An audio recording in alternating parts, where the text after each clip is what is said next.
మనం ఇక్కడ సమావేశం కావడానికి ముఖ్య ఉద్దేశం బీసీ కులాల్లో మరి జనగణన లేక మరి ఇప్పటికీ దగ్గర మనకి స్వతంత్రం వచ్చిన నాటి నుంచి కూడా దేశవ్యాప్తంగా సుమారుగా 60% ఉన్నటువంటి బీసీ కులాలు మరి దేశవ్యాప్తంగా దగ్గర 5,000 పైచిలకు ఉన్నటువంటి బీసీ కులాల్లో ఈరోజు బీసీ జనగణన మీద మరి బీసీ కులాల యొక్క ప్రాతినిధ్యం ఏంటి, వారి యొక్క జనాభా ఏంటి అనేది స్వతంత్రం వచ్చిన నాటి నుంచి కూడా పోరాడుతూనే ఉన్నాం. మరి ఈరోజు మనకి లభించినటువంటి అంబేద్కర్ గారు రచించినటువంటి రాజ్యాంగంలో బడుగు బలహీన వర్గాల జనాభా నిష్పత్తిని తేలిస్తే వాళ్ళకి అన్ని రంగాల్లో విద్యా, ఉద్యోగ, ఆర్థిక, రాజకీయ రంగాల్లో మరి ఈరోజు బీసీ కులాలు బడుగు బలహీన వర్గాలతో పాటు బీసీ కులాల్లో కూడా అన్ని రంగాల్లో ప్రాతినిధ్యం లభిస్తుందని ఆ రోజు మనకి డాక్టర్ బిఆర్ అంబేద్కర్ గారు మరి రాజ్యాంగాన్ని రచించారు. అయితే ఆ రాజ్యాంగ విలువలు కానీ ఆ రాజ్యాంగ ఫలాలు కానీ మరి ఇప్పటి వరకు కూడా దేశంలో సుమారు 60% ఉన్నటువంటి బీసీ కులాలకి మరి దక్కకపోవడం, మరి కేవలం 10-15% ఉన్నటువంటి అగ్రవర్ణ కులాల వారు అన్ని రంగాల్లో వారు ఆర్థికంగా బలపడడం వల్ల మన రాజకీయ రిజర్వేషన్లు కావచ్చు, విద్యా, ఉద్యోగ, ఆర్థిక, రాజకీయాల రంగాల్లో కావచ్చు మనకు చెందాల్సినటువంటి సంపూర్ణ హక్కులన్నీ కూడా వాళ్ళు దోచుకునే పరిస్థితిలో ఉన్నారు.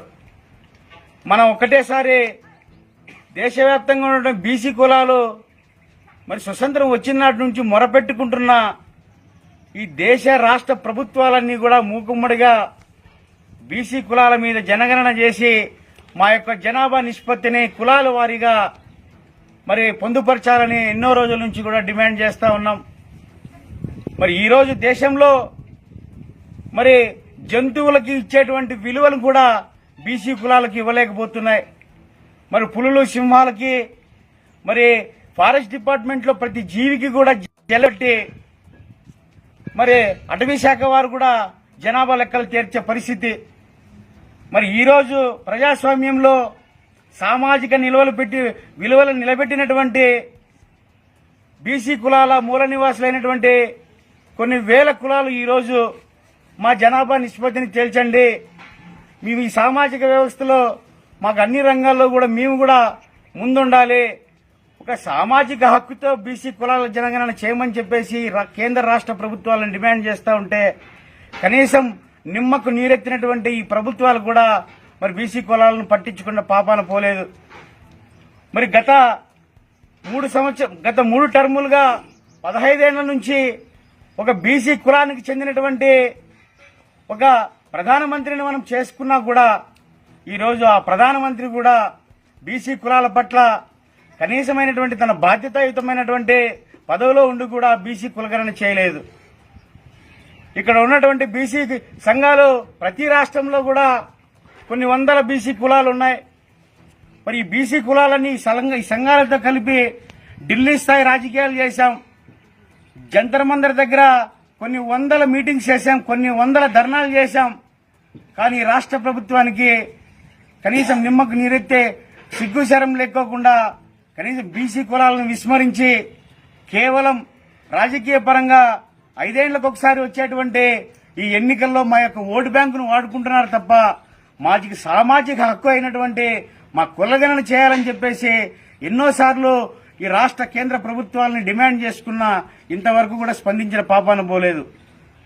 మరి ఇప్పుడు మన కొన్ని ప్రభుత్వాలు, కొన్ని రాష్ట్రాలు మరి బీసీ కులగణన చేయాలని చెప్పేసి పిలుపునిస్తా ఉన్నాయి. మరి ఆంధ్రప్రదేశ్ రాష్ట్ర ప్రభుత్వం కూడా మరి బీసీల యొక్క డిమాండ్లకు అనుకూలంగా బీసీల యొక్క ప్రతిపాదనల్ని దృష్టిలో పెట్టుకుని ఈ గవర్నమెంట్ పోయిన 2-3 నెలల్లో బీసీ కులగణన చేయాలా, బీసీ కులాల పట్ల వాళ్ళ యొక్క జనాభా లెక్కలు తేల్చాలా. మరి ఈరోజు ప్రధాన పార్టీల యొక్క హస్తగతంలో బీసీ కులాలని పూర్తిగా నిర్వీర్యం చేశారు. ఈరోజు ఉదాహరణ మన రాష్ట్రంలోనే తీసుకుందాం.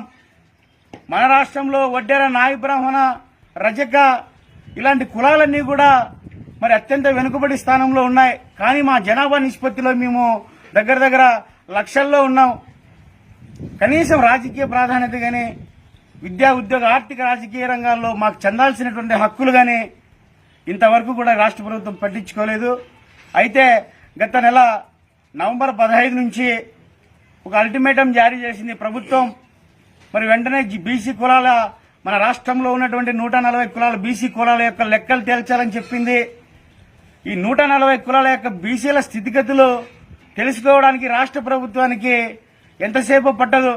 మరి కలెక్టర్లకి ఆర్డర్స్ ఇచ్చారు. అదేవిధంగా ఇప్పుడున్నటువంటి వ్యవస్థ మన వాలంటరీ వ్యవస్థ ద్వారా సచివాలయాలకు ఆర్డర్స్ ఇచ్చారు.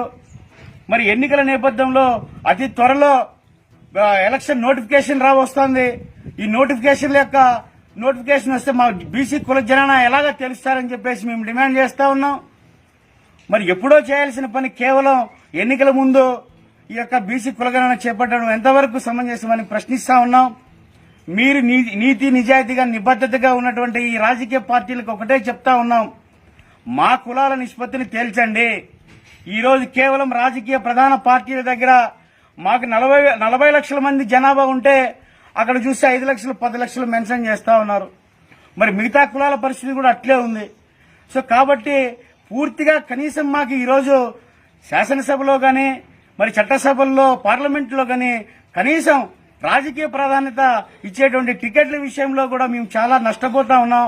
ఒక్క టికెట్ కూడా ఇచ్చే పరిస్థితి లేదని చెప్పేసి రాష్ట్ర ప్రభుత్వాలను డిమాండ్ చేస్తా ఉన్నాం. మీరు కేవలం అగ్రవర్ణ కులాలు మీ ఆర్థిక స్వావలంబన మీరు పెట్టుకొని ప్రజా సంక్షేమం కోసం ఆలోచించే వాళ్ళు మీరు మా ఓట్లు కేవలం వేయించుకొని కనీసం మా బాధ్యత అయినటువంటి కులగణన మీద ఎందుకు ఇంత వివక్షత చూపిస్తున్నారని చెప్పేసి ఈ సభా వేదిక మీద దగ్గర ఈ రాష్ట్ర ప్రభుత్వాన్ని కేంద్ర ప్రభుత్వాన్ని డిమాండ్ చేస్తా ఉన్నాం. మరి రానున్నటువంటి రోజుల్లో ఈ తీవ్రంగా ఉద్యమ రూపంలో దాల్చి ఈ రాష్ట్ర వ్యాప్తంగా కేంద్ర ప్రభుత్వంగా ఢిల్లీ స్థాయి పెద్దలను కూడా స్పందించి అక్కడ ధర్నాలు చేసే పరిస్థితి తీవ్రతరం చేస్తాం. మీరు అతి త్వరితగతిన ఈ ఎలక్షన్ ఈ యొక్క నోటిఫికేషన్ వచ్చే లోపలే బీసీ కులాల యొక్క నిష్పత్తిని తేల్చాలని, అందుకు తగ్గ మా రాజకీయ వాటా ఎంతో మా కుల జనాభా మా యొక్క ప్రాతినిధ్యం ఎంతో తేల్చి చెప్పి మరి రాజకీయ ప్రాధాన్యత అయినటువంటి ఎమ్మెల్యే ఎంపీ టికెట్లు కేటాయించి మరి తర్వాత మరి నెక్స్ట్ వచ్చే ప్రభుత్వం కూడా ఈ బీసీ కులగణన మీద ఒక అసెంబ్లీ సమావేశాల్లో ఈ ఎమ్మెల్యేలు ఎంపీలంతా కూర్చొని ఖచ్చితంగా దీని మీద ఒక అసెంబ్లీ తీర్మానం జరిపి కేంద్ర ప్రభుత్వాలకు పంపించి త్వరితగతిన బీసీ కుల జననం చేయాలని చెప్పేసి ఈ సమావేశంలో మేము డిమాండ్ చేస్తూ మరి రానున్న రోజుల్లో విశ్రాంతం లేకోకుండా బీసీ కులాలన్నీ కలుపుకొని రాష్ట్రంలో ఉన్నటువంటి 140 కులాల బీసీ కులాలను కలుపుకొని పెద్ద ఉద్యమ రూపంలో ఈ బీసీ కుల చేపట్టే విధంగా ఈ రాష్ట్ర ప్రభుత్వాలు మెడలు ఉంచుతామని చెప్పేసి ఈ సందర్భంగా తెలియజేసుకుంటున్నాం.